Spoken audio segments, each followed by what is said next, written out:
Thank you so much for joining us for this lecture 6 of this Cricket South Africa Level 1 umpiring course hosted by Western Province Cricket Umpires Association. My name is Abdullah Steenkamp and my co-presenter for this evening will be Tom Mokarosi. Tonight we will be covering the dismissal laws. I will kick off and cover laws 32, 33, 34 and 35. I'll then hand over to Tom, who will then cover laws 36 until 40. And then I will cover a few match preparation slides. And after that, we will open the floor for our usual Q&A. So there are 9 modes of dismissals, with the first of them being bowled. So how is the striker out bowled? Striker is out bowled if the wicket is put down by a ball delivered by the bowler, obviously not being a no ball, even though it first touches the striker's bat or person, as long as the ball goes against the wicket and put the wicket down, striker is out bowled. However, striker not to be out bowled if before striking the wicket, the ball has been in contact with any player or an umpire. So I mentioned there are 9 modes of dismissals. Sometimes you can have a batter being out on a single ball more than one mode. So what happens in that case? The law guides us by telling us that bowled will always be number 1. Bowled will always be the boss. So if a striker is out more than one mode of dismissal and one of them is bowled, bowled will be the boss. Bowled will take precedence. Next dismissal law is the court law. Let's look at the video and see what the animation video explains us how the court law works. Fair catch. A catch shall be considered fair if the ball is held in a fielder's hand, hugged to the body of the catcher, or accidentally lodges in his or her clothing, helmet, or protective equipment. But of course, this being cricket, it isn't always that simple. If a fielder deliberately uses an item of clothing to try to catch the ball, it is not out, and 5 penalty runs are awarded to the batting side. However, the ball can be caught after it has deflected off the other batsman, an umpire, another fielder, including off a helmet being worn, or even if it lodges in a fielder's helmet. Perhaps the main criterion for a catch to be considered fair is that the ball must not touch the ground before being caught. Here, for example, the ball does not touch the ground even though the hand holding it does so in effecting the catch. This is a fair catch.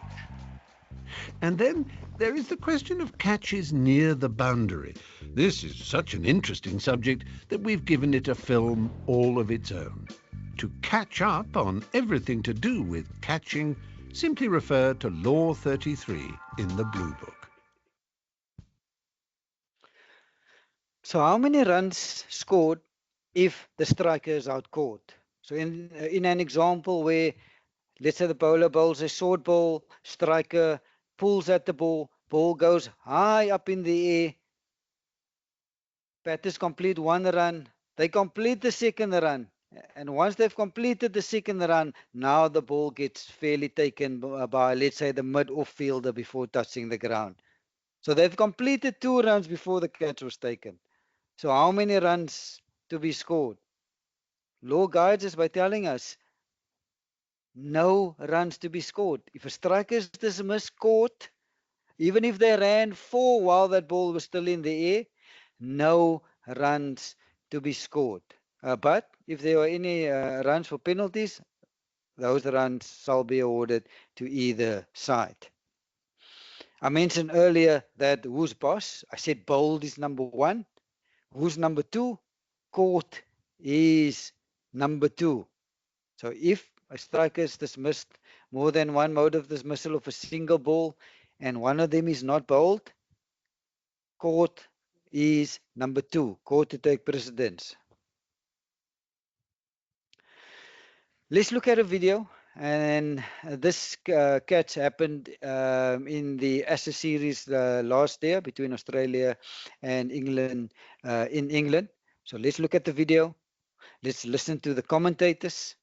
And let's then listen to Maria Erasmus, who was the TV umpire for this particular Ashes match, explain how the decision was made.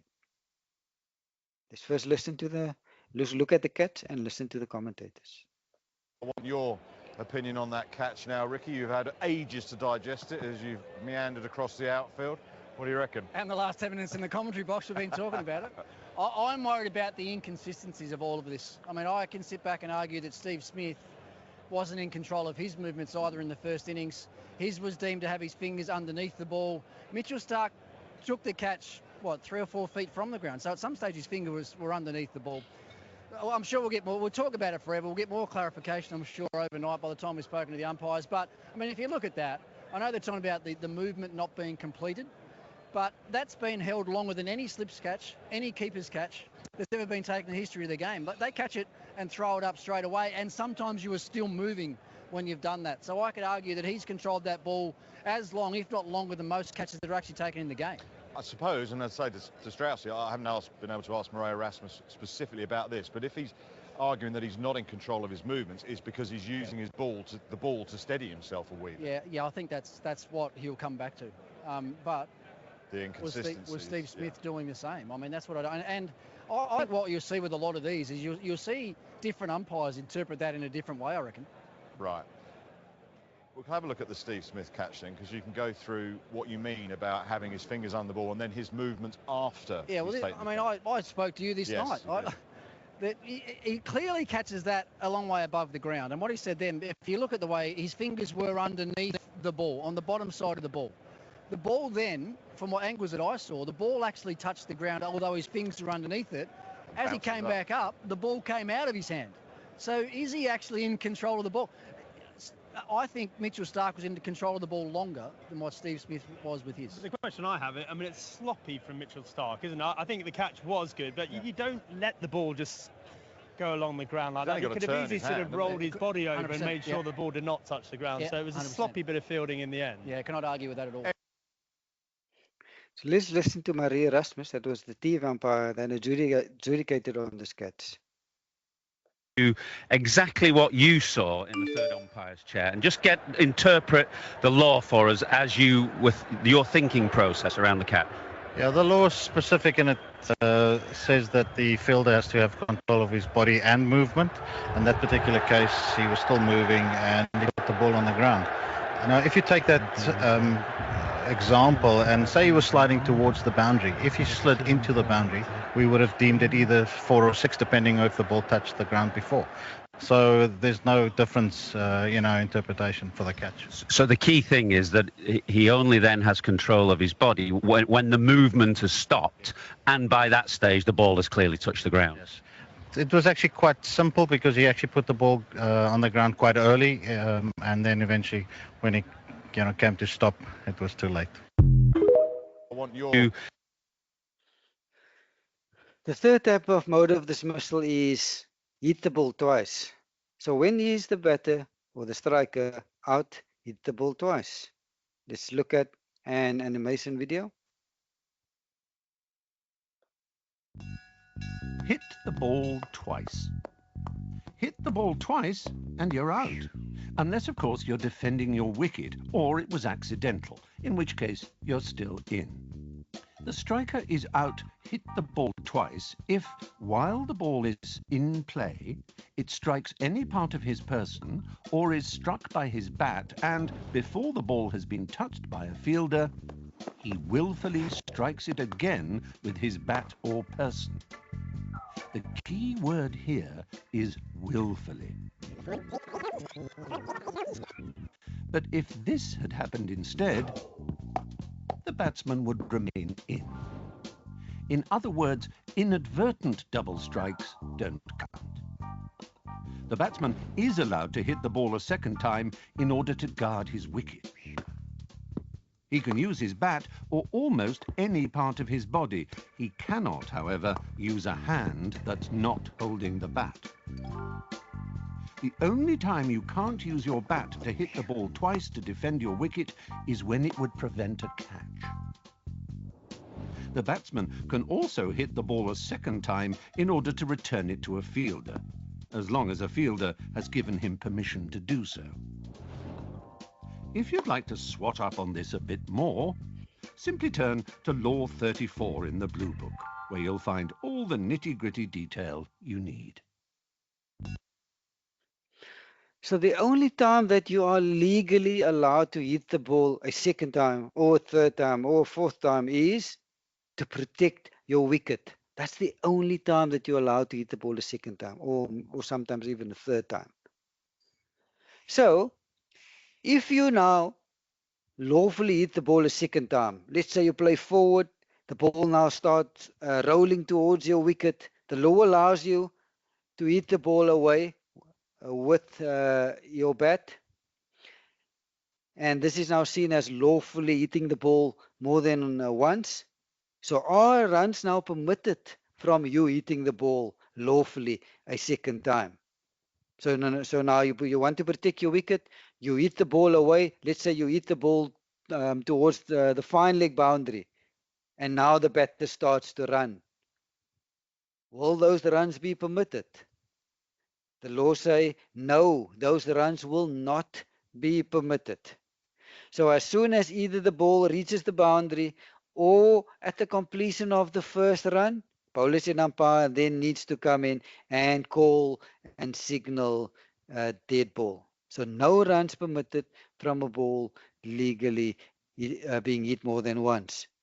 So now in my example, where the striker legally hit the ball a second time to protect his or her wicket, now they started to run. So as soon as they completed the first run, that's where the bowlers and umpire needs to intervene by calling and signaling dead ball. The bowlers and umpire now need to disallow all runs. Those runs should not be permitted. They now need to send the batters back to their original ends. Signal no ball to the scorers if applicable. Award any 5 penalty runs that's applicable, except penalty runs on the ball hitting the helmet that was placed behind the keeper. The final mode of dismissal that I'm covering this evening before handing over to Tom is hit wicket. So we're first going to look at when the striker can be dismissed hit wicket, and then we're going to see where the striker is not out hit wicket. Let's first look at when the striker is out hit wicket. So there is a window period for hit wicket to take place. So there's a moment when it starts, when that window period opens, and there's a time when that window period closes. So anything before the window period opens, the striker will be not out. If it happens after the window period has closed, striker also not out. So let's first cover when the striker will be out hit wicket and when that window period opens. When we cover when the striker will be not out hit wicket, we will cover when that window period closes. So let's see when that window period opens. Striker can be out hit wicket if after the bowler has entered his or her delivery stride. So now we know when the window period opens. When the bowler enters his or her delivery stride. When is that moment? When that back foot lands. That's when the bowler enters his or her delivery stride. And that is when the window period for hit wicket only opens. If it happens, if a striker put down the wicket before the bowler enters his or her delivery stride, we'll see in the next slide what the law says, how to handle it. But the point I'm trying to bring across is hit wicket and that window period only opens once the back foot lands, i.e. once the bowler has entered his or her delivery stride. So now the bowler has entered his or her delivery stride. And now the wicket is put down by either the striker's bat or person. in the following instances. So in the course of any action taken by the striker in preparing to receive or receiving a delivery. An example of that, and we know many strikers do have different trigger movements. Some strikers have this back and across movement. Some strikers bring their bat up as the bowler's running in. I was one of those batters. As just before the bowler would release the ball, I would bring my bat up.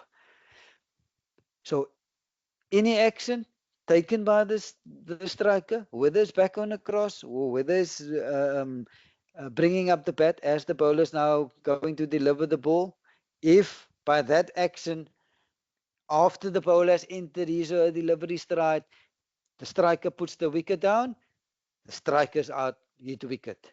So if the striker, by moving back and across after the bowler entered the delivery stride, out, hit wicket. That's the first instance when a striker can be out, hit wicket. Second instance, the striker setting off for the first run immediately, and the emphasis here is on immediately after playing or playing at the ball. I'll use an example to illustrate this.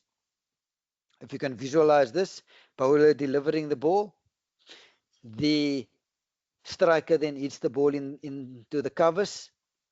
The striker then setting off immediately, and as setting off, that back foot of the striker slides. Maybe the striker didn't have spikes on, so that back foot slides, and then the striker's back foot goes on the wicket, puts the bells on the ground, i.e. so now the wicket is down.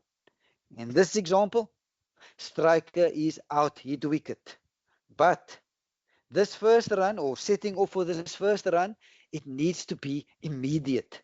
So the striker needs to play at the ball, let's say playing it into the covers, and then setting off for this first run, but it needs to be immediately. If there's any delay, and then the striker puts the wicket down, then not out, hit wicket. I'll use an example just in terms of what I mean by if there's a delay, if it's not immediate. Same example, striker hits the ball into the covers. But the striker now first want to see whether the ball passes, let's say, the cover fielder. So now the striker, there's a delay. The striker now, let's say, calls wait. And now after waiting, then seeing the ball goes past the cover fielder, now the striker set off for the run, and now that back foot slides and put the bells on the ground, i.e. the wicket is now down. In my second scenario, this will be not out, hit wicket. Why?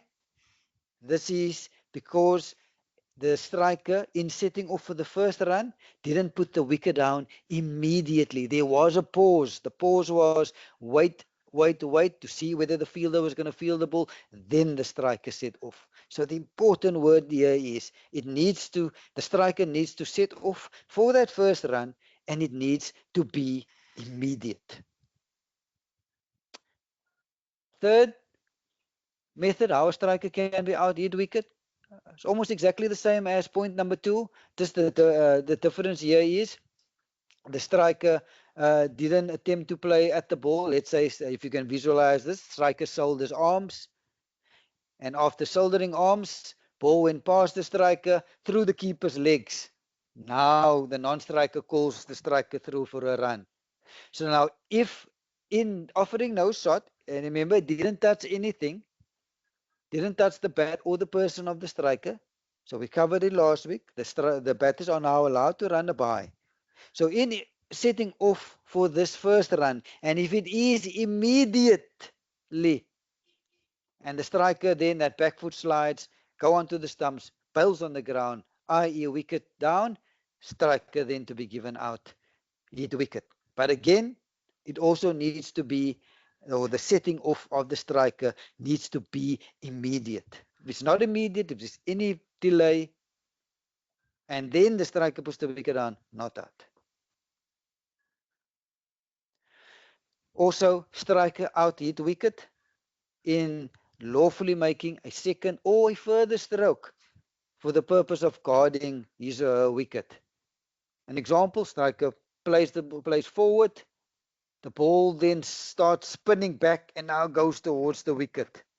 We've just learned that the striker is allowed to hit the ball lawfully a second time. And when is that time? Only to guard his or her wicket. So in my example, the striker is guarding his or her wicket, so the ball rolling back towards the wicket. Now the striker tries to hit the ball away with the bat. And in doing so, trying to hit the ball away with the bat to protect the wicket, the striker hits the stumps, bails on the ground, wicket down. Huge appeal by the fielding side. Strikers and umpire will give the striker out, hit wicket. So now we know our striker can be dismissed, hit wicket. We now know when that window period opens, and we know what action the striker must take, and in those actions put the wicket down. Hence can be then given out, hit wicket. I mentioned earlier that the hit wicket window period only opens once the striker's back foot lands, once the strikers enter that delivery stride. So now the question, what happens if the striker puts down the wicket before the bowler enters his or her delivery stride? Let me use an example. Let's say this striker used a back and across movement. So the bowler, fast bowler, let's say take 2 or 3 steps, busy with the run-up, has not entered the delivery stride yet. So after about 3 or 4 paces, the striker goes this back and across movement, and with this back and across movement, tramps on the stumps, put the balls on the ground, wicket is now down. There's going to be an appeal. I promise you the fielders are going to appeal. They're going to appeal for hit wicket. What is your response going to be? Not out, hit wicket. They're going to ask you why, and you're going to say, according to the law, the window period for hit wicket only opens once the back foot lands, once the bowler enters the delivery stride. In this example, bowler has not entered his or her delivery stride. That's why the striker cannot be given out, hit wicket. But the law further then guides us by telling us, so if it happens before the bowler enters his or her delivery stride, you need to call and signal dead ball. So now when is the striker not out, hit wicket? And how are we going to get to when that window period closes? We now know when it opens. So the law guides us by telling us, in the following instances, striker will be not out, hit wicket. What is that first instance? Striker puts the wicket down after striker has completed any action in receiving the delivery. So this first bullet point actually guides us on when the window period closes. That window period for hit wicket closes as soon as the striker has completed any action in receiving the delivery. So if it's a hook shot, you need to look at the hook shot. If you can visualize the hook shot, did the striker complete the hook shot? As soon as that hook shot is completed, and then after that, the striker puts the wicket down, you're going to say not out, hit wicket. The fielding side is going to ask you why, because they saw the striker put the wicket down, and you're going to say the window period has closed, the striker has completed the action in receiving and delivery. And you need to look at the type of shot that the striker is playing. In my example, it's the hook shot. It can be a cut shot, can be a cover drive.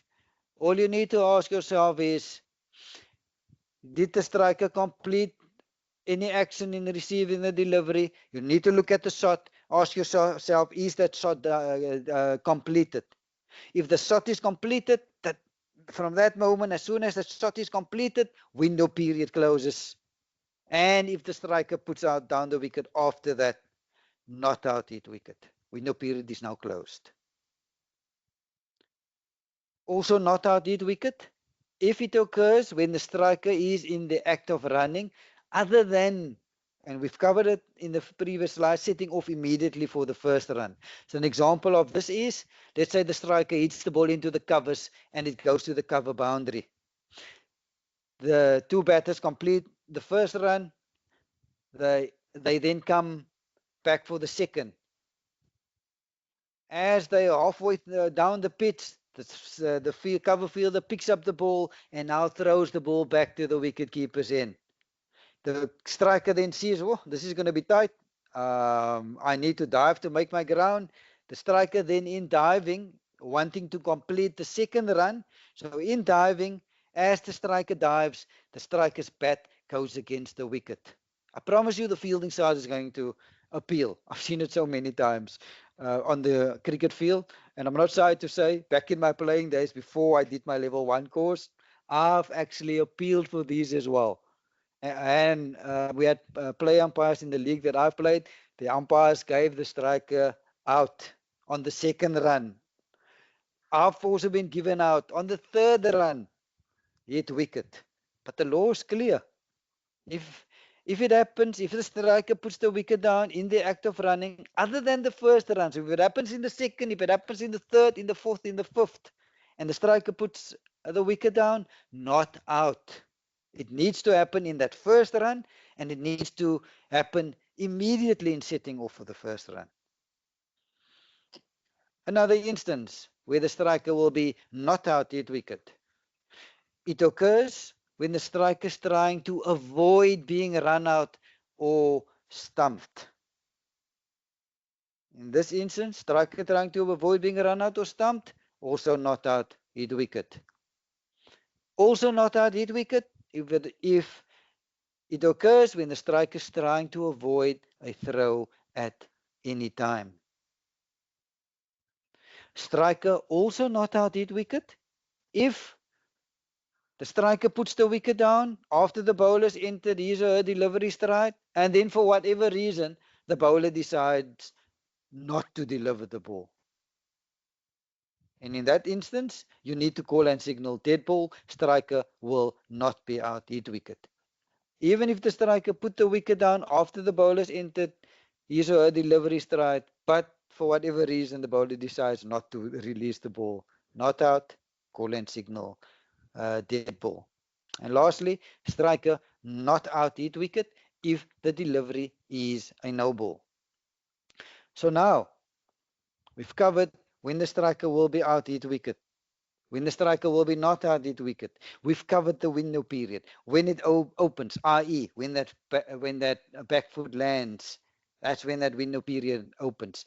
We've now also covered when that window period closes. Bullet point 1 on the slide tells us. So as soon as the shot is completed, as soon as any striker has completed any action in receiving the delivery, window period closes. And if the striker puts the wicket down after that, not out hit wicket. So now, first question for this evening. I'm going to play you a video. I'm going to put down the audio. Don't want you to listen to what the commentators are saying. I want you to look at it.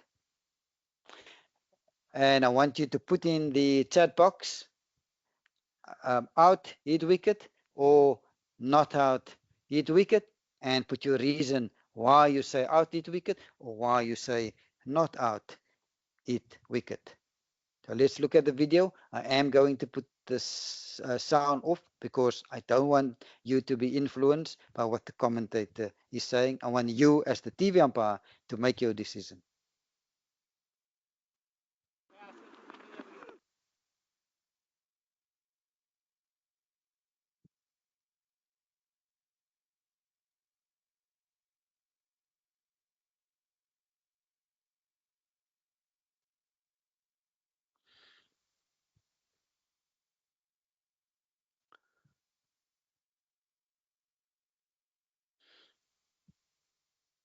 Okay, so you're going to see the replay is going to come up now. So you go through.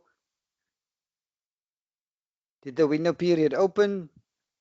Are you when that back foot lands? Use your knowledge of what you've just saw on the 2 slides in making your decision out or not out.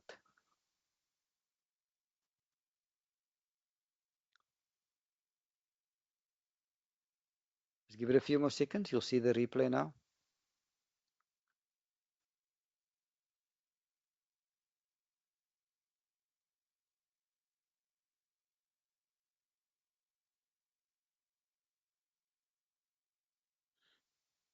So the back foot has landed, so the winner period has opened.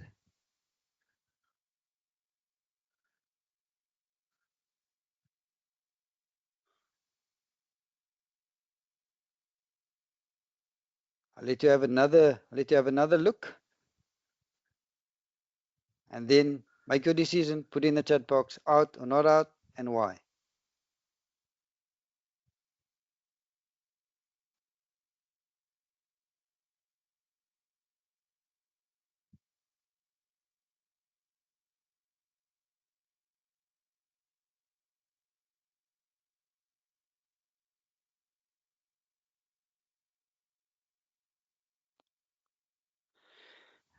Tom, thank you so much. That's all I'm covering for this evening.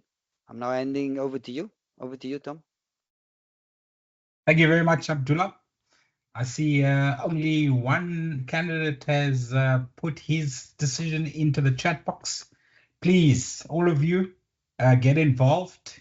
Let's make it Q35.1 out or 35.1 not out. Hit wicket.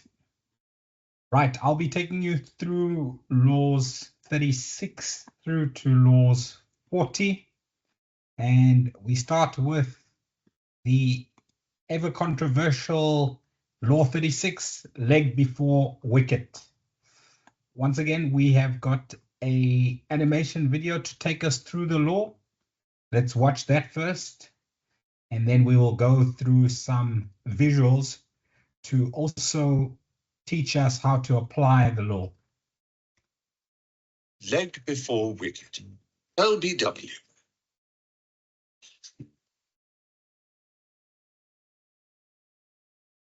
LBW is a little like the offside rule in football.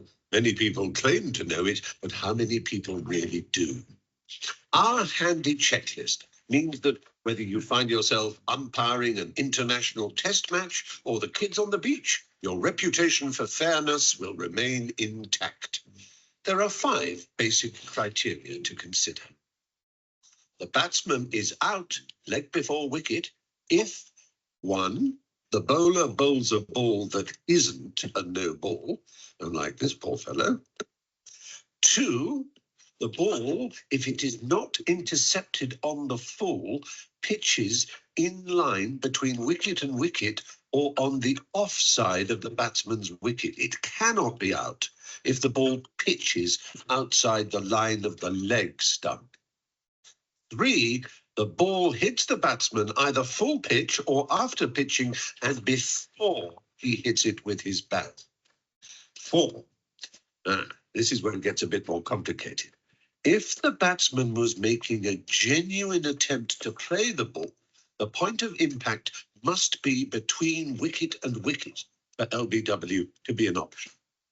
However, if the batsman has made no genuine attempt to play the ball, the contact must either be between wicket and wicket or outside the line of the off stump. 5. This is the crucial part. But for the interception by the batsman, the ball would have gone on to hit the stumps and dislodge the bails. Any questions? Just refer to Law 36 in the Blue Book. So let's have a look at the summary of those points to consider. First and foremost, the ball should not be a no ball.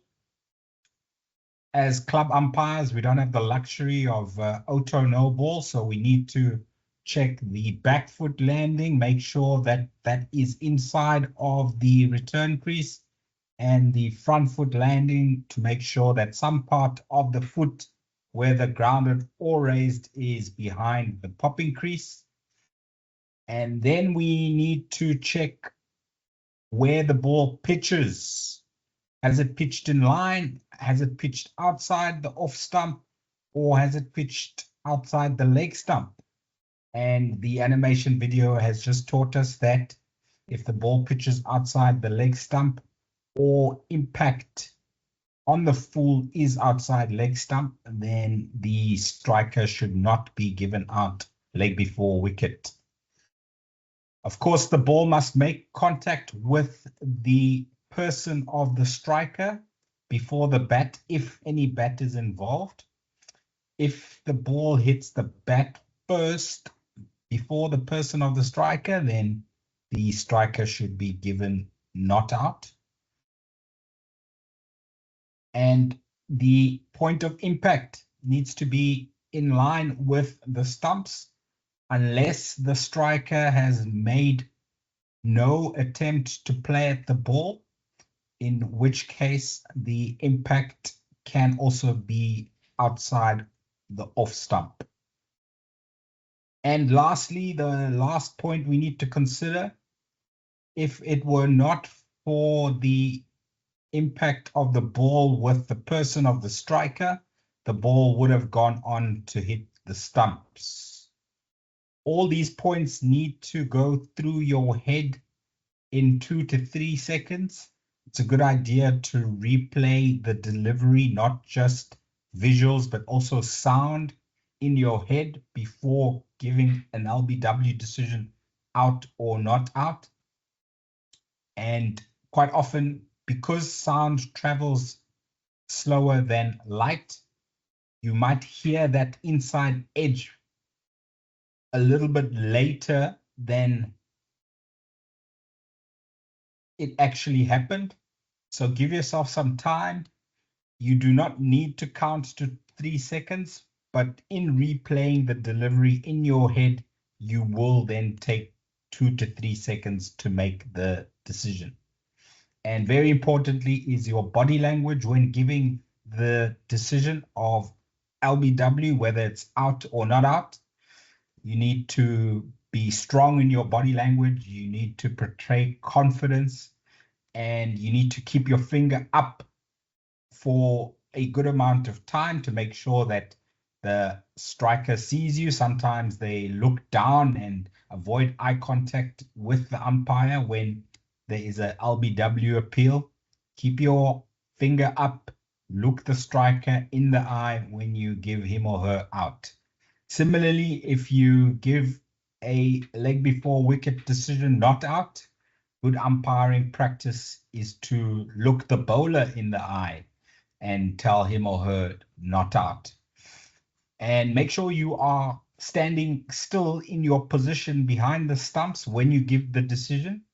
If you need to get into position for a run out at the bowler's end, give your not out decision first and then move to your decision making position at the bowler's end in line with the popping crease after you have said not out. If you become more consistent in your routines breed consistency, and all the players ever ask for is consistency in decision making. Of course, good routines breed good consistency. We want good decisions rather than consistently poor decisions. So make sure you know your routine, work on it, and keep practicing it even in nets, so that when it gets to game day, you are confident and your routines become second nature. So let's apply the law to some of these LBW decisions that are presented in the way of pictures. This ball, we can see probably a left hand over the wicket bowler or right hand round the wicket bowler. We've got nice lines for us to clearly show or see that this ball is pitched outside the leg stump of the right-handed batter. So we should not give this batter out LBW. Why not? Because it's pitched outside leg. This next decision looks pretty straightforward. Pitched in line, impact in line, below the roll, so height shouldn't be a problem. Should be going on to hit middle stump 3/4 of the way up. So Even though a shot is played, the impact is in line. So this is a candidate for leg before wicket. You just need to decide as the bowlers and umpire, if it wasn't for the impact with the pad, would the ball have gone on to hit the stumps? I definitely think so. Next decision, we can see that the ball is pitched outside off, which is fine. The impact is outside the off stump. Now we have to decide, is the striker playing a shot or not? Part of the bat you can see is hidden behind the pad, but there is probably more than 2/3 of the bat visible to the umpire. So for me, I would adjudicate this as a shot being played. And if there's a shot being played and the impact is outside the off stump, then the striker should not be given out LBW. Okay. Please don't be fooled by a lot of the bat being behind the pad, because the ball can still bounce higher and actually hit the gloves. So fielders will argue and a bowler will argue that no shot is being offered if the bat is tucked behind the pad. But of course, we learned in our first lecture that impact with the bat can also be when the ball hits the glove that is holding the bat. Okay. Here we have a shouldering of arms. So that is a leave. Therefore, the striker has not played or attempted a shot. The ball is pitched outside off. The impact with the pad is also outside off. We can consider an LBW decision here because the striker is not playing a shot. However, of course, the last question we need to ask ourselves is, if it were not for the interception by the person of the striker, would the ball have gone on to hit the stumps? It looks to me as though from where it's pitched to where the impact is with the striker, this ball is not coming back in enough to hit the off stump. So I would say not out, not because the impact is outside off, but I would say not out because I don't think the ball is going on to hit the stumps. Okay, but in terms of whether this striker in this visual is a candidate to be given out LBW or not, yes, he is a candidate, because even though the impact is outside off, because he's not playing a shot, we can consider the last part of the LBW checklist, which is, would the ball have gone on to hit the stumps? That is where I would say no. I think this is similar to the second one. Pretty straight, pitching in line, impact in line, below the roll. Even though the batter is forward, I think this is definitely going on to hit the stumps. Yes. Right, what about this one? Ball is pitched on leg stump and the impact is on off stump. And you can see that the striker has got a good stride in. So the ball still has to travel. If we think about our measurements from the bowling crease where the stumps are pitched to the popping crease is 1.22 meters. And I can see that his stride is probably about another 1.2 meters. So the ball has still got almost 2.5 meters to travel. And with that angle, pitching on leg, impact on off, I am quite sure here that this ball would go on to miss the off stump. Okay, so just because it's hit him in line doesn't mean it's going on to hit the stumps. Okay. Next one. This is probably a right arm off spinner bowling to a right-handed batter. It's pitched about a meter outside the off stump, and it has turned appreciably, hit him on middle stump. But again, you can see he's got a little stride in. So let's say that's a meter worth of a stride. And then from the popping crease to the stumps is still another 1.22 meters. So that's about 2.2 meters still to go.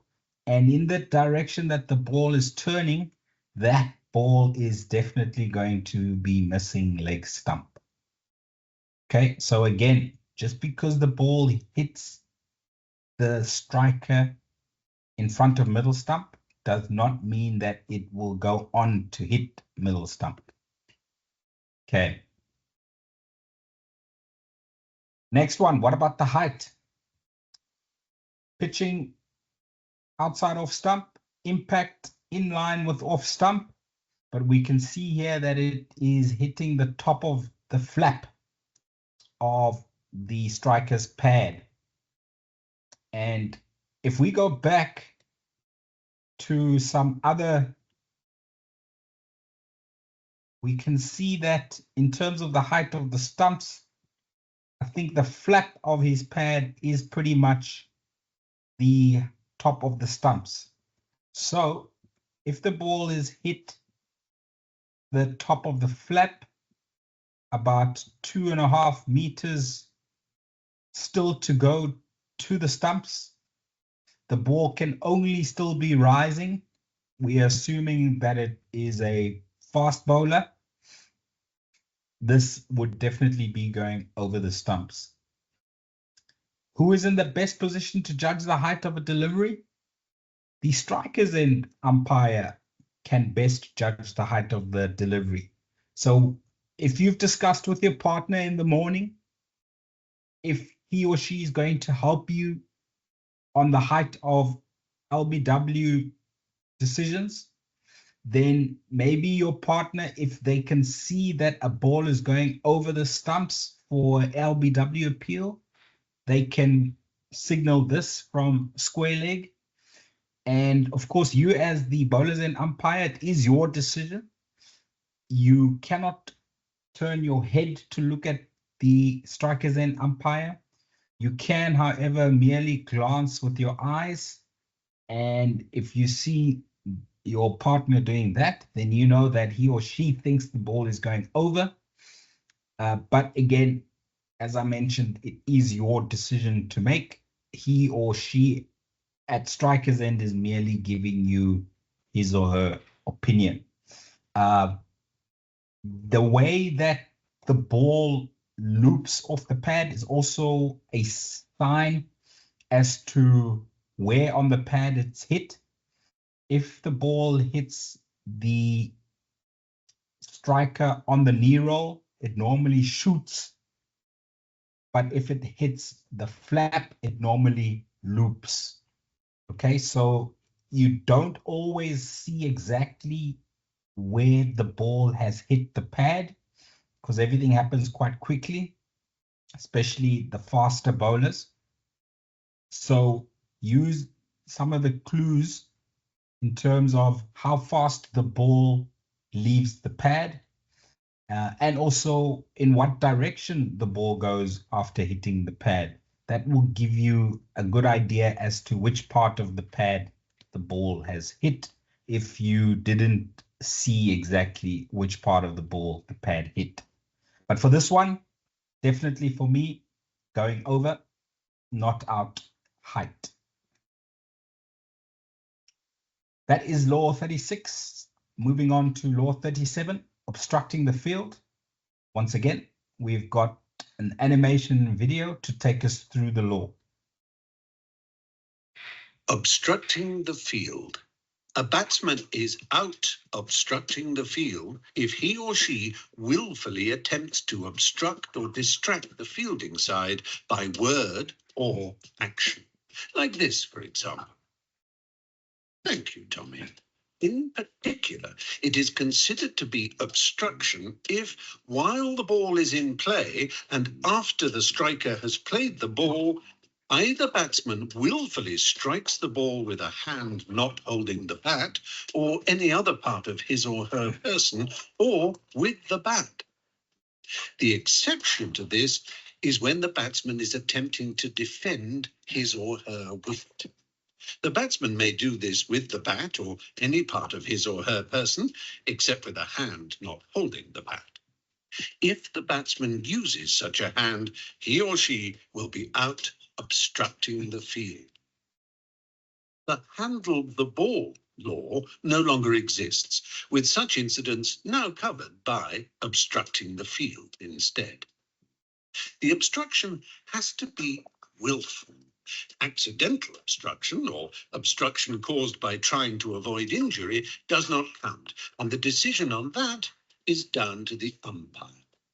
It's worth noting that if a catch is obstructed, it is the striker who is out, even if it was the non-striker who caused the obstruction. Mind you, it's not always an easy decision.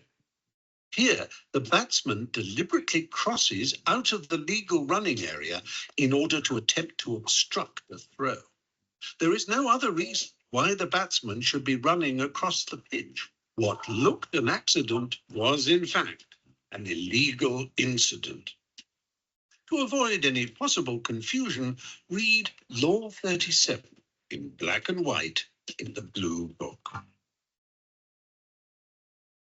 So the animation video has taken us through the law. Let us now apply the law in a real match situation.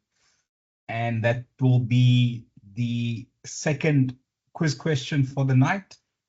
37.1 out or 37.1 not out.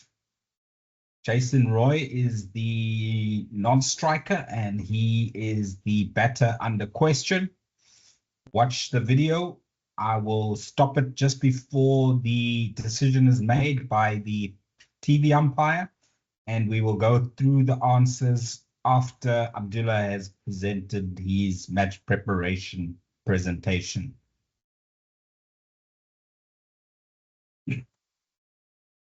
Oh, danger, danger. Now then, what have they done here? Dead ball. Called dead ball. They're fired up, South Africa. Now he's called dead ball to sort out the issue.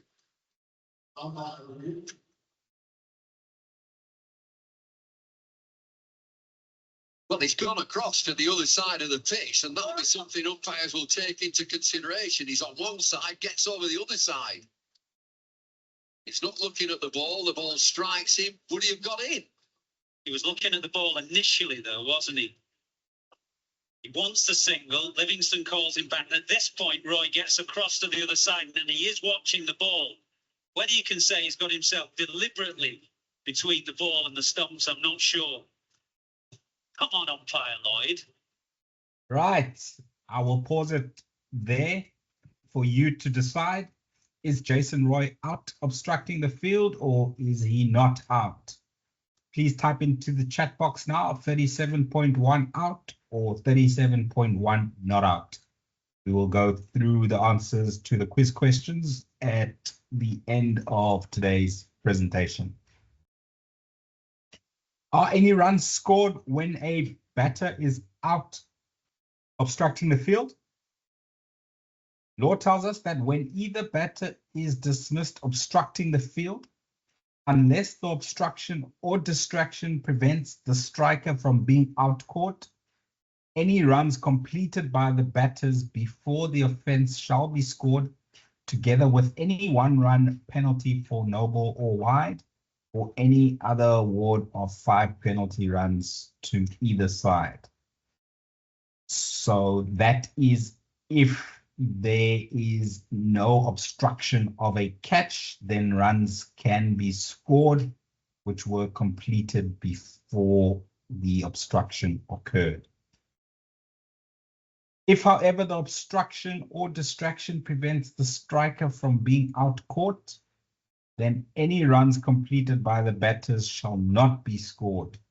But of course, if there was a no ball or a wide, well, there can't be a wide if there was a catch, then any penalty runs, let's say 5 penalty runs awarded to each side, shall stand. There won't be a no ball either if we are preventing a catch. Good to know that a bowler does not get credit for a obstructing the field dismissal. Next law we're looking at, law 38, the run out. When is a batter out run out?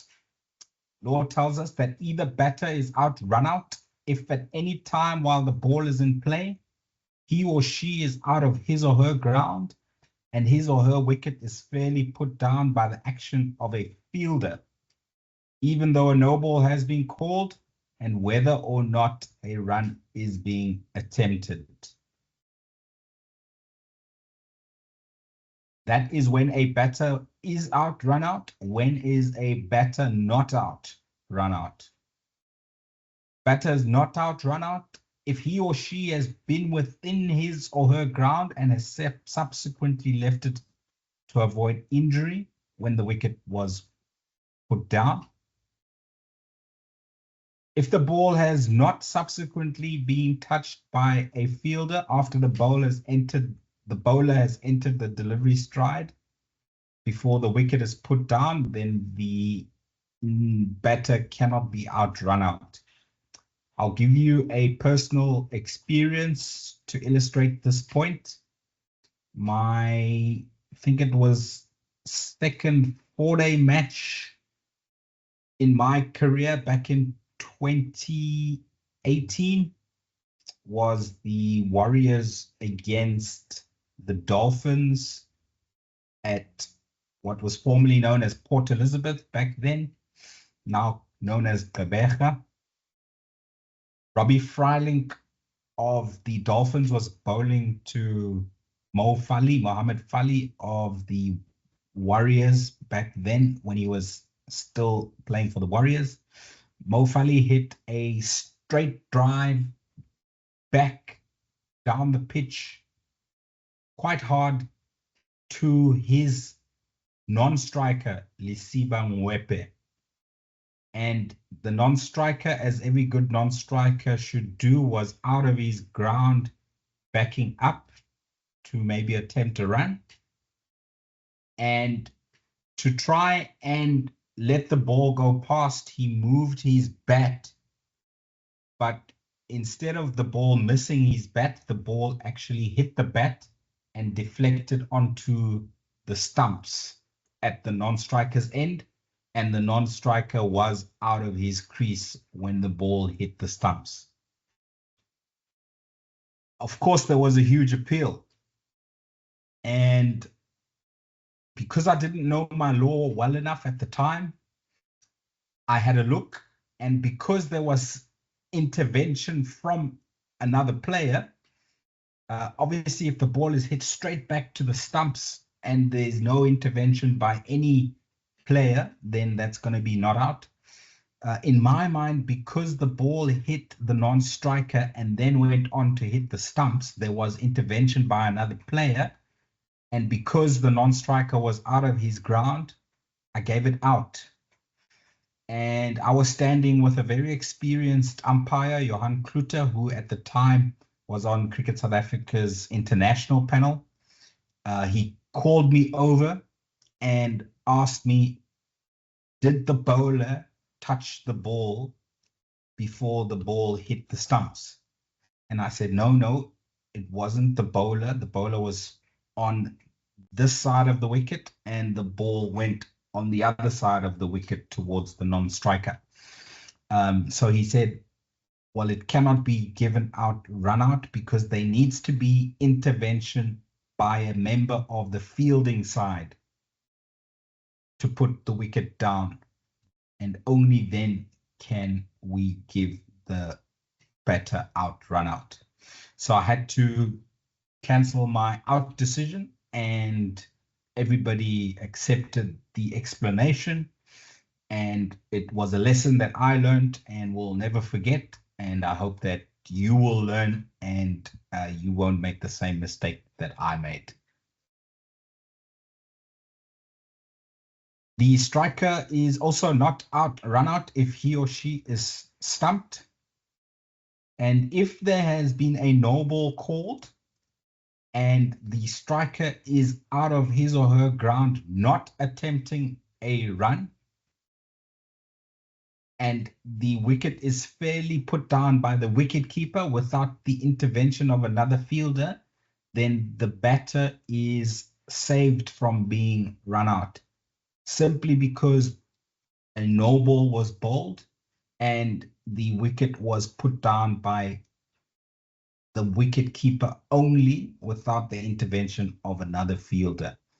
Okay, so the same way that a striker cannot be out stumped off a no ball, law also protects that striker from being out run out if the wicket keeper puts the wicket down and the striker is not attempting a run. So maybe he or she was double stepping to try and hit the ball out the ground, but stopped and in fact tried to get back into his or her ground after missing the ball, then clearly there was no attempt at making a run. So there, if it is a no ball in that scenario, the striker is not out stumped and also not out run out. Now, we have what's commonly referred to as a man-cad, the non-striker leaving his or her ground early can be run out by the bowler. Law tells us that if the non-striker is out of his or her ground at any time from the moment the ball comes into play until the instant when the bowler would normally have been expected to release the ball, the non-striker is liable to be run out. In these circumstances, the non-striker will be out run out if he or she is out of his or her ground when his or her wicket is broken by the bowler throwing the ball at the wicket or by the bowler's hand holding the ball, and whether or not the ball is subsequently delivered. A contentious mode of dismissal, however, the lawmakers moved this law from law 41.16 to law 38. Law 41 is unfair play, and so there was always stigma attached to a bowler running out a non-striker. The lawmakers moved the law from unfair play to run out to put the onus on the striker rather than non-striker to stay in his or her crease until the ball is delivered by the bowler. So it is no longer seen as unfair play because in a way you can argue that the non-striker was actually intentionally or unintentionally gaining an unfair advantage if he or she leaves his crease before the bowler bowls the ball. So let's watch an animation video on this contentious mode of dismissal. And you can see when this animation video was put together back in 2017, it was still under Law 41. However, the move to Law 38 came in October 2022. The law still remains the same, just the number change. Running out the non-striker. Running out the non-striker occurs when a bowler runs out a batsman who has strayed too early out of the popping crease by removing the bails. It is a much debated form of dismissal, with some suggesting that a warning should be given. However, leaving his or her ground early is an attempt by the non-striker to gain an unfair advantage, and it puts a batsman at risk of getting out. The law doesn't require the bowler to give a warning, and he or she is entitled to run out the non-striker until the moment when he or she would normally have been expected to release the ball, in which case it's perfectly fair for the bowler to run the non-striker out. For more detail on this perfectly legal practice, see Law 4116 in the MCC's The Laws of Cricket. Good umpiring practice when adjudicating a man-cad appeal. Buy yourself some time. Call and signal dead ball so you can consult with your partner. What are you going to consult? You're not going to ask your partner if the non-striker was in or out of his or her ground when the wicket was fairly put down. You are going to ask your partner at the striker's end if the bowler had reached his or her expected point of delivery before putting the wicket down fairly. If the bowler had gone past that expected point of delivery and then put the wicket down, the window period has closed, so you will give the non-striker not out. And because you as the bowlers and umpire are looking at the back foot landing and the front foot landing to be able to judge whether the delivery is legal or not, you might not be able to easily judge whether the ball or the bowler had reached his or her expected point of delivery before putting the wicket down. So go over to your partner and ask that question. Also, what you can do to promote the spirit of cricket in club cricket, while you're walking over to your partner, try and locate the captain of the fielding side and ask the captain of the fielding side if he or she wants to go through with this appeal, or would he or she consider withdrawing the appeal, because the appeal probably came from the bowler and maybe the captain does not want to go ahead with that appeal. If, of course, he or she does want to go ahead with the appeal, then you do need to adjudicate as I have described. So let's have a look at two examples of running out of the non-striker. Firstly, we're going to watch the correct execution of running out the non-striker, and then we're going to have a video of an incorrect execution of attempting to run out the non-striker.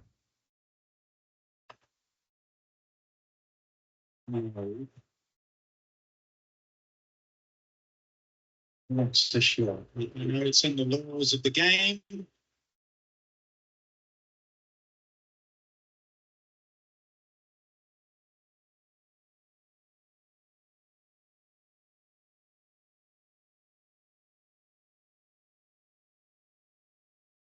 Ready to make a decision for the big screen.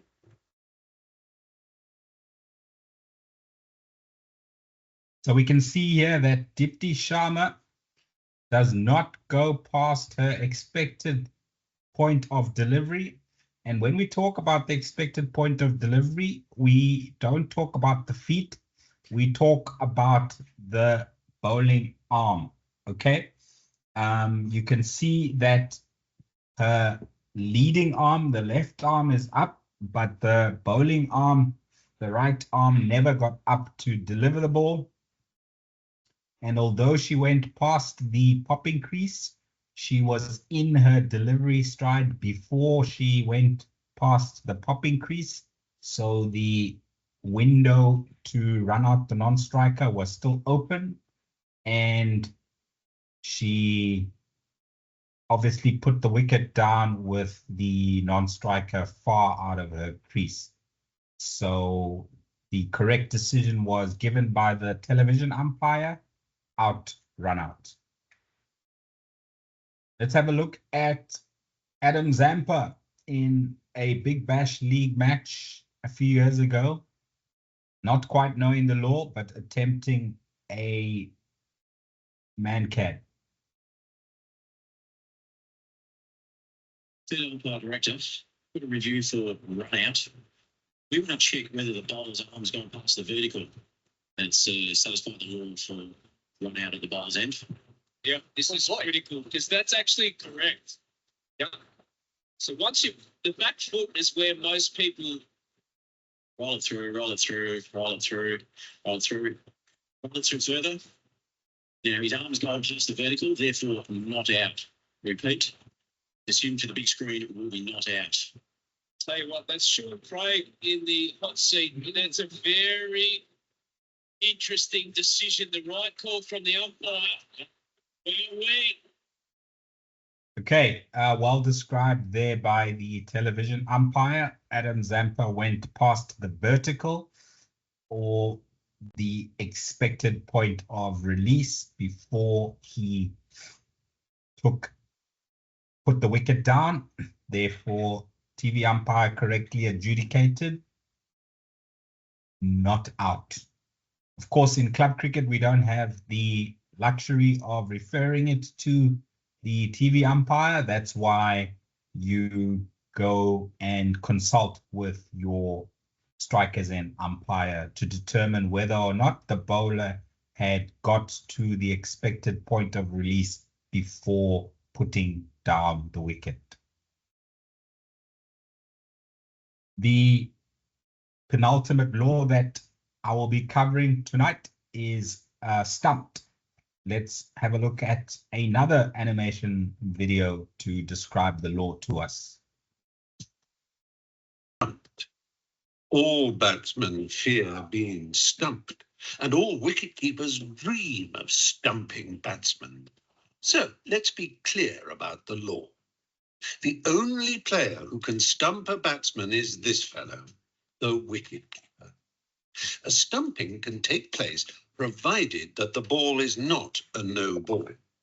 You can be stumped off a wide, however. Here, for example, the batsman has moved out of his or her ground to play the ball, but has missed it and has not attempted a run.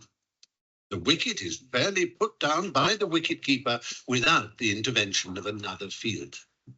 When all these conditions are met, the batsman will find that he or she has indeed been stumped.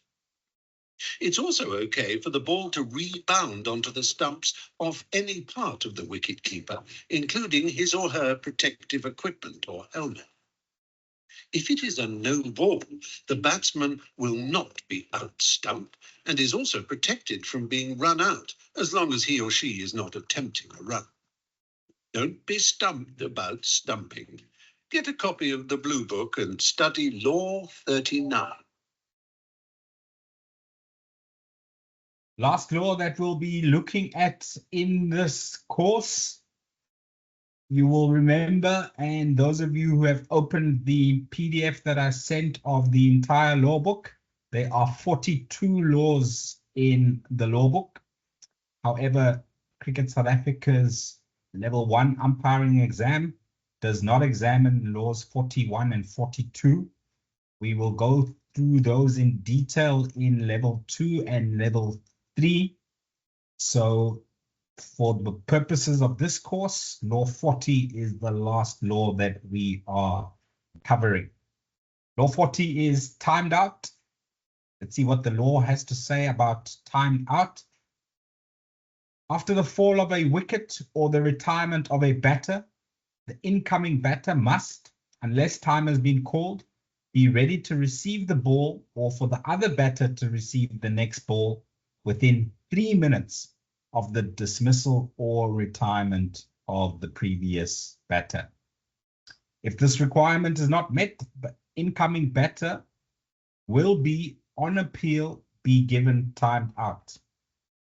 Good umpiring practice is when a wicket falls, start your stopwatch and be able to answer the appeal based on fact. You cannot guess if the new batter took more than 3 minutes to arrive at the crease.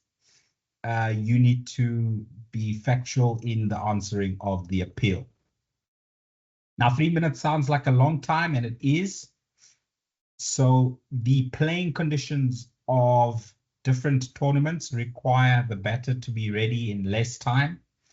In 50 over one-day international matches, as well as test matches, the time limit is for the batter to be at the crease and ready to face the next delivery in 2 minutes. In T20 internationals, the timeout limit is 90 seconds. And in a T10 competition that I umpired in September or October 2024, the limit was 75 seconds. So that is why good idea to have a stopwatch to actually count to the second the amount of time that a new batter takes to get to the crease. But if he or she has taken too long, before you give him or her out timed out, find out why he or she has taken so long to get to the crease. And if there's a wholly acceptable reason, then you can give the batter not out and also explain why you're giving the batter not out to the fielding captain. When I first started umpiring, I umpired a club who had little in terms of facilities and equipment. So they were sharing pads, and 2 wickets fell in quick time, and the batter coming in needed to wait for one coming out to be able to put pads on, and that is why he took more than the allowed time to get to the crease. So having heard that reason, for me, a wholly acceptable reason, even though there was an appeal and even though the batter took longer than the playing conditions allowed, I gave the batter our not out, timed out, and I explained to the fielding captain why. Similar to obstructing the field, the bowler does not get credit for the dismissal of a batter timed out. Up to now, there has only been one batter in international cricket given out timed out. It was former captain of Sri Lanka, Angelo Matthews, at the 50 over men's cricket World Cup in 2023. And you'll see there that the playing condition allowed for 2 minutes for a batter to get to the crease and be ready to face a delivery. You can see in the picture that Angelo Matthews was holding a helmet that the strap had come loose or had ripped off. And that is the reason why he claims he took so long to be ready. Let's have a look at a couple of videos. The first one is as the incident unfolded, and the second one is Adrian Holstock, who was the 4th umpire in that match, explaining the law and the playing condition and how and why Angelo Matthews was given out. I think Angelo Matthews brought the wrong helmet to really told man to get me another helmet. Should have been ready. What the message is. Was he ready to take strike?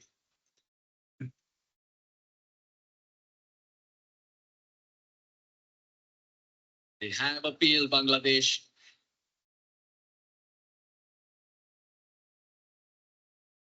I think Ainsworth Matthew is trying to explain to Saqib that there's something wrong with the strap, which really holds a helmet on your head. And I think Bangladesh just appealed. And the umpire says, yes, you time out, you got to go back. And oh dear, oh dear. Oh dear, oh dear.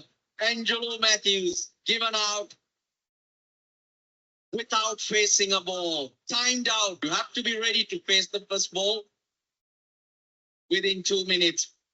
Matthews was not, and hence been given out.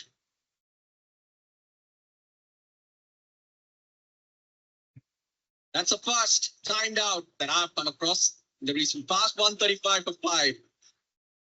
The on-field umpires, Murray Erasmus and Richard Illingworth, did ask the captain of Bangladesh, Shakib Al Hassan, if he would consider withdrawing the appeal, but Shakib Al Hassan was having none of it. He upheld his appeal, went ahead with it, and the fourth umpire, Adrian Holstock, explains the process as to how they got to the decision of out, timed out. Adrian, really sorry to put you in this position. First of all, nobody wants to be talking about peripheral incidents, but just give us an indication of what transpired out in the middle with the Matthews dismissal. Thanks, Ian. First, I'd just like to say that and mention that the ICC World Cup playing conditions supersede the MCC laws of cricket. When it comes to timed out, at a fall of a wicket or even a retirement of a batsman, the incoming batter has to be in position and ready to receive the ball within 2 minutes, or his other partner to receive the ball in 2 minutes. And we have certain protocols here within the PCT where the TV umpire, at a fall of a wicket, he basically monitors the 2 minutes, and he will then relay the message through to the on-field umpires. And in the instance this afternoon, the batter wasn't ready to receive the ball within those 2 minutes, even before the strap became an issue for him. Right, so that, just to be clear, even before the strap burst and became an issue, the time had already elapsed. That's correct, yeah. So the 2 minutes had already elapsed before he had received the next delivery, yeah. Who initiated the appeal? No, so according to law, or in the playing conditions, the fielding captain requested or initiated the appeal to Murray Erasmus, who was the standing umpire, that he wanted to appeal for timed out. So was that before the strap came loose, or was that after that incident? Well, like I said to you, just after the strap came loose, the fielding captain can basically request to appeal for timed out. So in that case, there is no discretion to be used for equipment malfunction? No, I think as a batsman, I think you need to make sure that you have all your equipment in place in order to make sure you get here, because you actually have to be ready to receive the ball within 2 minutes, not ready to prepare or take your guard. So technically, you should be there within maybe 15 seconds to make sure all those things are in place before you actually receive the ball. Right, and they're telling me time is up. There's a number of questions that I'd like to ask. I can't. Adrian, thank you very much for your time. No, pleasure. Right, Abdullah, I've been timed out. That is all that I'm presenting this evening. We do, as trainers, want you all to be prepared for your first match after this course. So Abdullah is now going to take us through a match preparation presentation, and after which I will go through the revision questions with all of you, and then we will open the floor up to questions and answers. Abdullah, thank you very much. Back over to you. Yeah, thank you, Tom.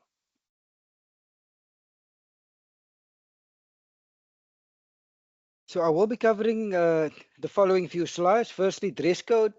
Secondly, umpiring equipment. What are the pre-match duties of umpires? And then some on-field technique. So when it comes to dress code, here in the Western Cape, we get sponsored hats or caps or any white cap that you can buy at the various sports stores, as long as they are clean. Make sure that your shirts that you are wearing, whether they're sponsored or not, are clean and ironed. In terms of your black pants, make sure they are comfortable.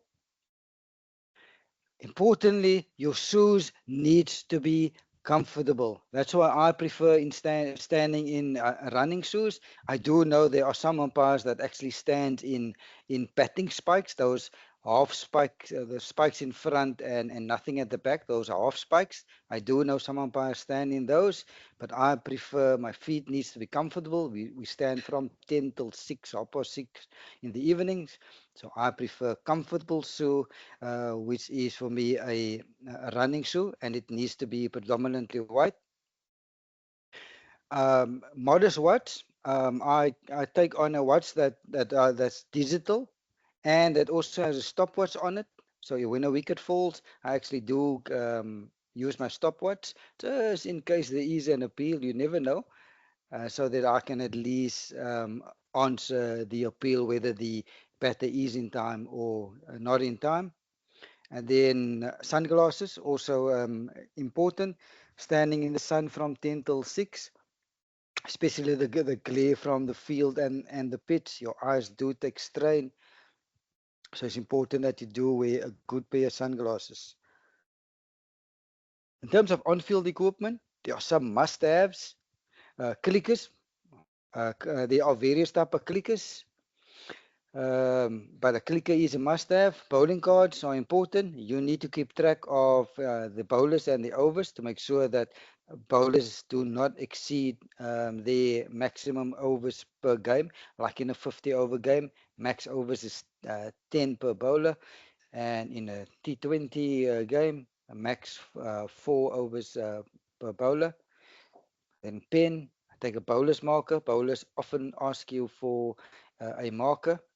I do carry a spare bail in my pocket, and then a scissor or a nail clipper. You'll often find sometimes batters asking you for a scissor to cut off a piece of bat or wood, or sometimes the fielders would ask you for a scissor to cut some string that came loose from the trousers or shirts. Optional extras, spike keys, ball gauges, yeah, sweets. I keep sweets in my pocket. Your throat do get dry after a while. I take sweets once a while just to get some sweetness into my mouth. Equipment in your bag. And what I do is I do pack my bag the evening before the game. I do not pack my bag on the morning of the game. I do pack a spare standing shirt. Days are long and hot. Sometimes at lunchtime, my shirt do get a bit sweaty. I then take out my spare shirt. Important duties of the umpires to make sure that the length of the pitch, the creases are correctly marked. And this is where I use a 5-meter and a 30-meter tape.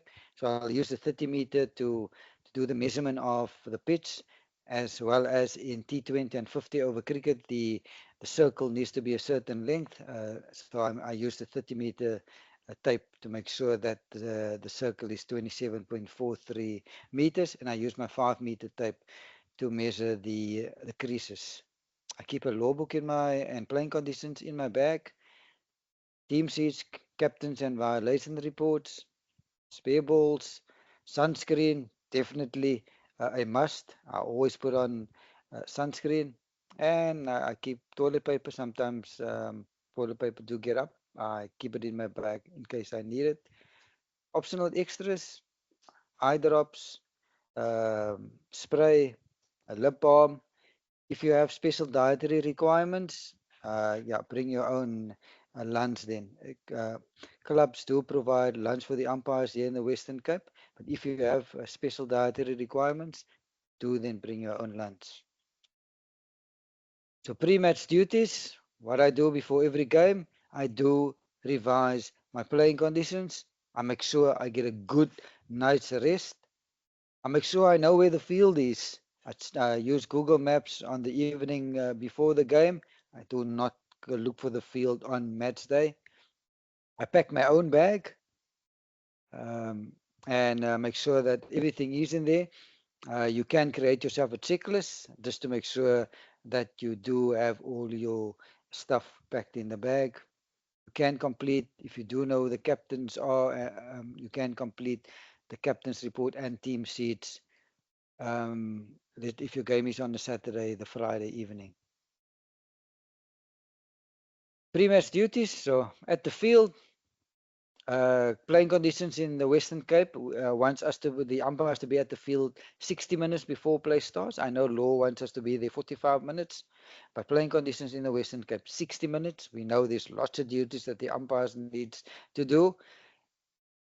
Always try to work together as a team.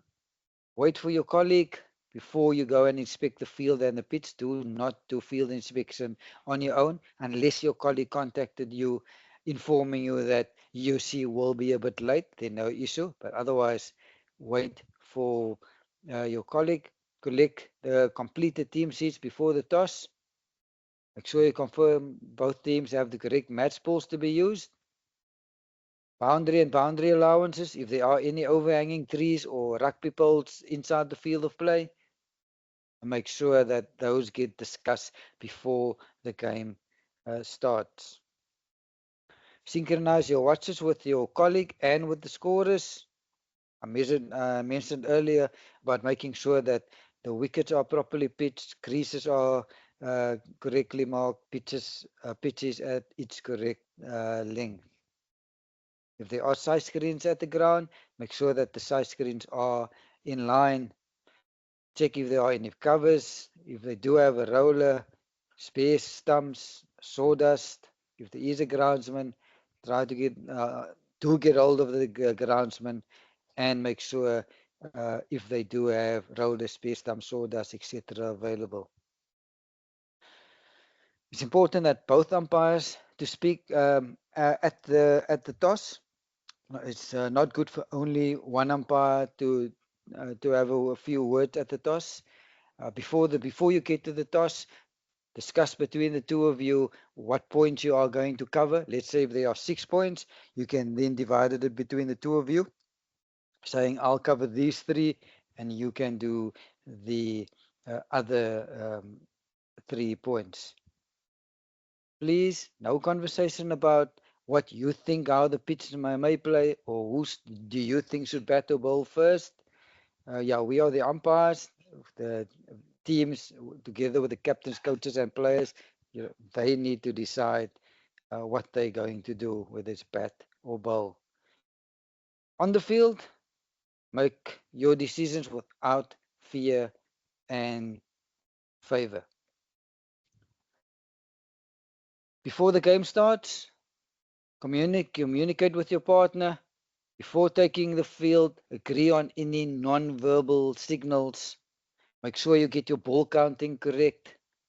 You signal 3 balls remaining, 2 balls remaining, 1 ball remaining, and always confirm the balls remaining in the over after any wide, no ball, or dead ball.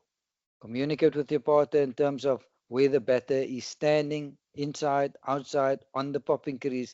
That's a very important bit of information for your partner to take into account when adjudicating LBWs. Indicate when a delivery is close to, over or above waist height, or even shoulder or head height in terms of the short pitch delivery. Always try to speak to the captains together. It's not always practically possible, but if you do have a word with the captain, make sure that you relay the message to your partner as well. For ground, weather and light, make sure that you do communicate non-verbally from your various positions, whether yes, the light is still good, or no, the light is not good, or yes, the light is busy fading. Have those non-verbal comms be while you're standing at your various at your 2 positions. And lastly, in terms of body language, Take the same time to make every decision, whether it's out or not out. Let's say in terms of LBW, but any decision you cannot, for one appeal, give a decision after a split second, and then a few overs later another LBW appeal, and now you give it out as well, but now you take 3 or 4 seconds. Try to get consistency in the timing of your decisions, whether out or not out. Always stand still when answering an appeal. Do not try to move. If you do address players for unfair play, remove your sunglasses, make eye contact with the captain or the players, and also never point at players. Always try to keep your hands below chest height. Tom, thank you so much. Handing back over to you. Thank you very much, Abdullah. And that presentation wasn't part of our course material. I will send it to all candidates tomorrow when I send the link for the recording of today's lecture. So before we open the floor to questions and answers, let's go through the 2 revision questions that we had. And Abdullah played this one without sound. I'm going to play it with sound for some extra theatre, and I will discuss it during the replay.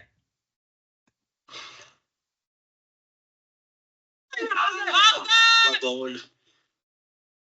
That's what can happen when you're set and you think the pitch is behaving very nicely. End of the over. Now what has happened here? Well, has he somehow touched the stumps? What's going on here? One of the Brendan Taylor, I think, after he's played the shot, has knocked the bails off with his bat. I didn't see what was happening. I just heard it in my ear. And Shakib Al Hassan has gone and appealed to Murray Erasmus. So discussion going on between those 2 men. Let's see what has happened. He's fine. It's a legal delivery. It'll be a big blow if Brendan Taylor departs in that fashion. Nothing. What does he do? Oops, that's gone.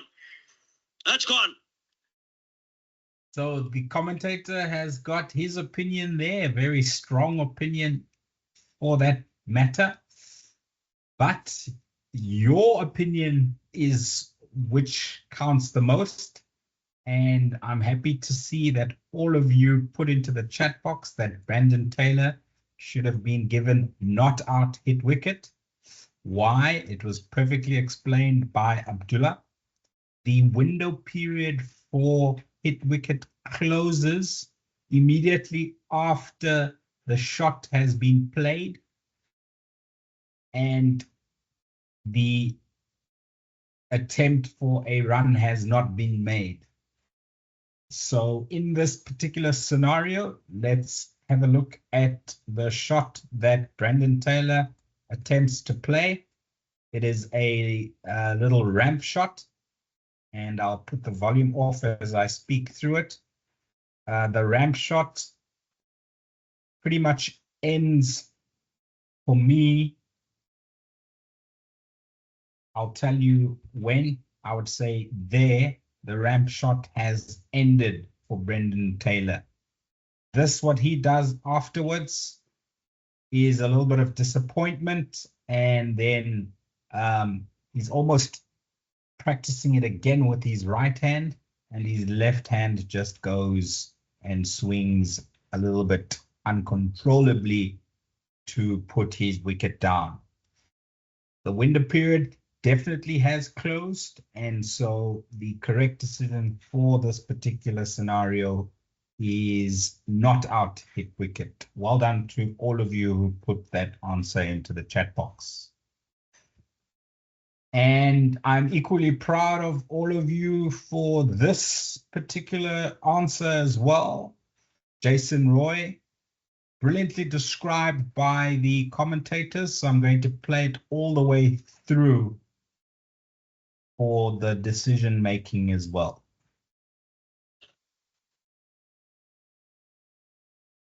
Oh, danger, danger. Now then, what have they done here? Dead ball. Called dead ball. They're fired up, South Africa. Now he's called dead ball to sort out the issue.